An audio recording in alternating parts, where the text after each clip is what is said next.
Du coup, première vidéo. Aujourd'hui, j'ai envie de vous parler du A comme atypique. Donc qui me définit, je trouve, plutôt bien, qui fait que j'ai du mal à trouver ma place, en fait, dans ce monde.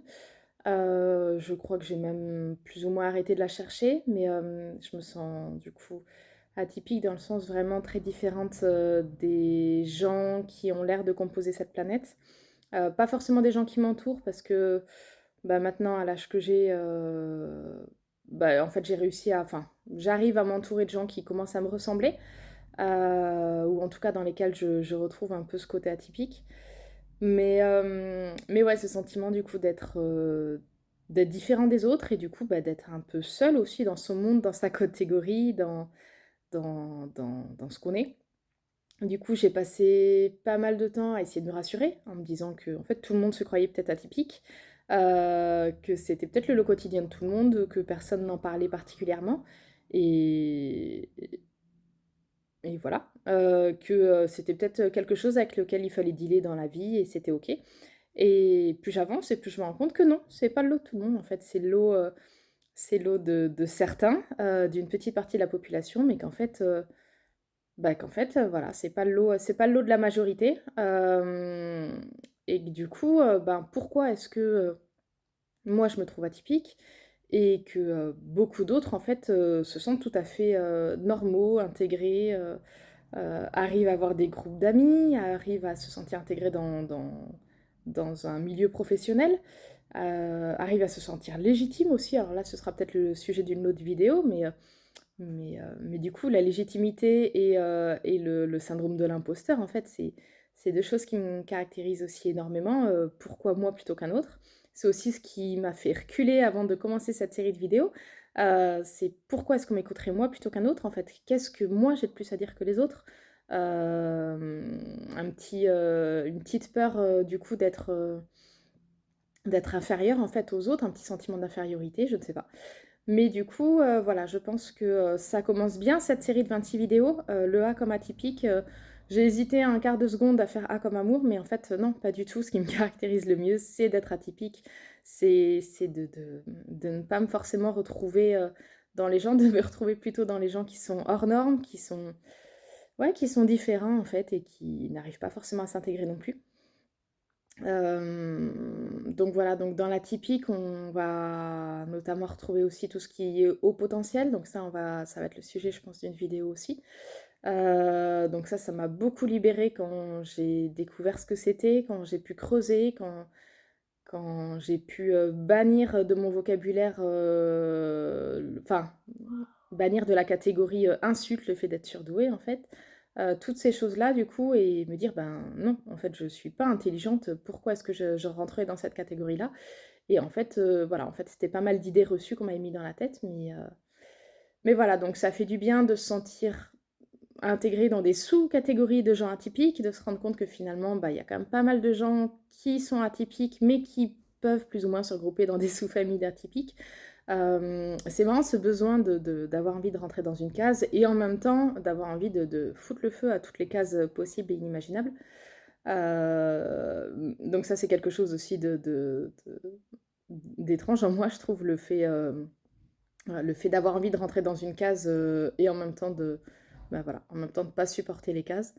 Peut-être le fait de chercher, je sais pas, comme une famille d'âmes, je sais pas, en fait, d'avoir l'impression bah, qu'il me manque en fait, l'entourage, qu'il nous manque l'entourage proche, je sais pas trop, mais je suis sûre que, les gens qui regardent cette vidéo et qui ont ce sentiment-là, du coup, savent très bien de quoi je parle, sans forcément avoir besoin de mettre des mots dessus.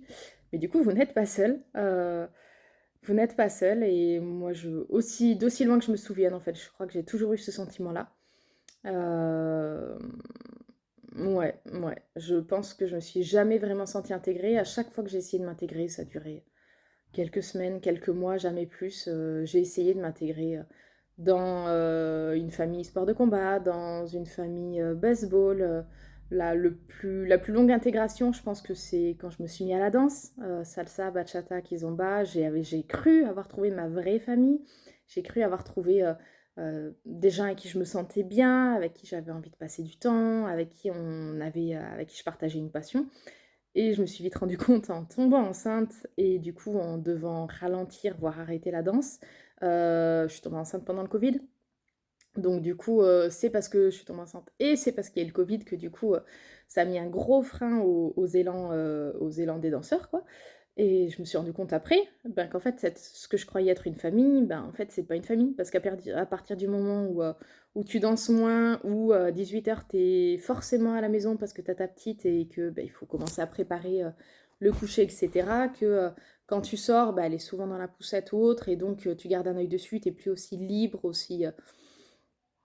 ouais, aussi libre qu'avant, en fait, aussi libre dans ta tête, tu plus aussi libre dans ton corps non plus parce que, tu as les suites de couches, même après 2 ans enfin, pour ma part, même après 2 ans, qui qui compliquent quand même pas mal les choses. Et du coup, c'est pas une famille si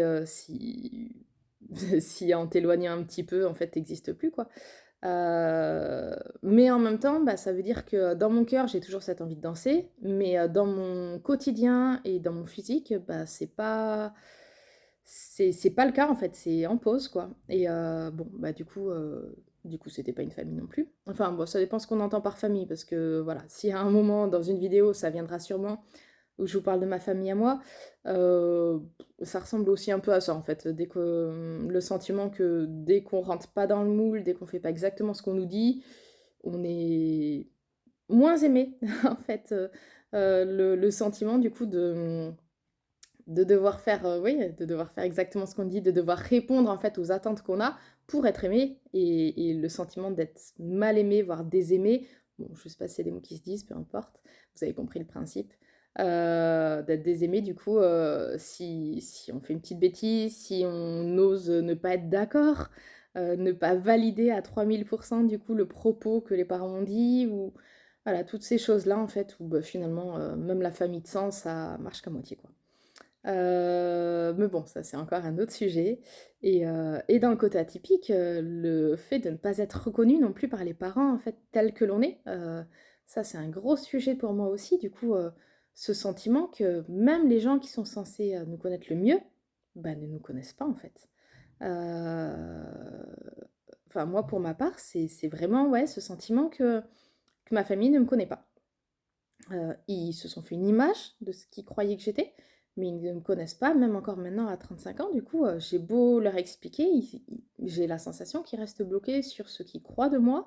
Il y a des bribes qu'ils ont l'air de savoir, et puis basta. Enfin, moi, c'est vrai que mon père s'amuse à raconter de temps en temps aux gens, à mes amis proches, du coup, qu'il rencontre, que, un des plus loincs souvenirs, dont il se souvient, c'est quand j'avais, 2-3 ans, peut-être 4, du coup, bon, je sais pas, quand je repense à l'histoire, du coup, je devais être un peu plus âgée, mais bon, en gros, moins de 7 ans, et que je lui ai raconté que mon rêve plus tard, ce que moi je voulais faire plus tard, c'était, de faire du feu avec les Indiens, de faire des signaux de fumée avec un tapis, et de se déplacer uniquement avec des chevaux.